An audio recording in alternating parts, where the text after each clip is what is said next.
Hey guys, breaking news Arrest warrant versus Senator Bato de la Rosa inilabas na ng ICC. So ibig sabihin may arrest warrant na nakahain kay Bato de la Rosa.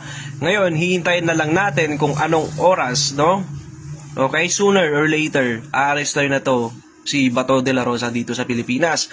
At matatandaan nyo ba ang sinabi ni Robin Padilla?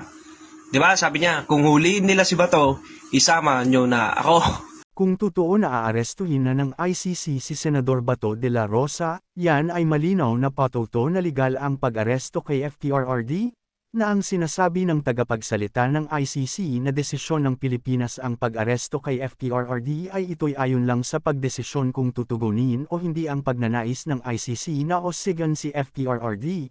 Mula pa nga sa panahon ni FPRRD hanggang sa pag-upo ni PBBM, kaya ang kusang pagbigay ng ICC ng warrant of arrest para kay Senador Bato de la Rosa, yan ang patuto na initiative ng ICC sa pag-aresto sa mga taong sa matinding paglabag sa human rights, kaya lang naman sinasabi ng ICC na desisyon ng Pilipinas ay dahil upang di sila maging may pananagutan sa pag-uusig sa kanila ng China, ng USA, at ng Israel, na pinapalabas nilang sinunod lang nila ang kagustuhan ng Pilipinas.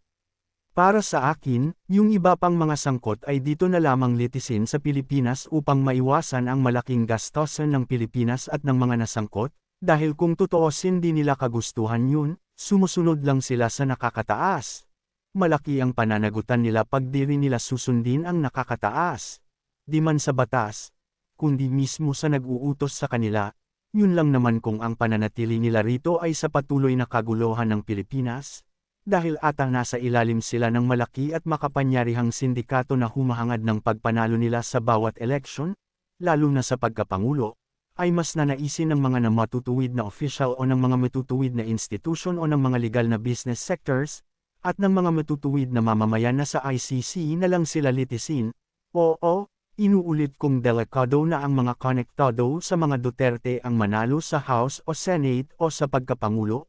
Dahil ata hawak sila ng China at ng mga sindikato, kaya nga sabi ni VP Sara, kami ang apoy na di mamatay, at delikado silang kumalas, maliban kung oras-oras ay protektado sila ng PNP.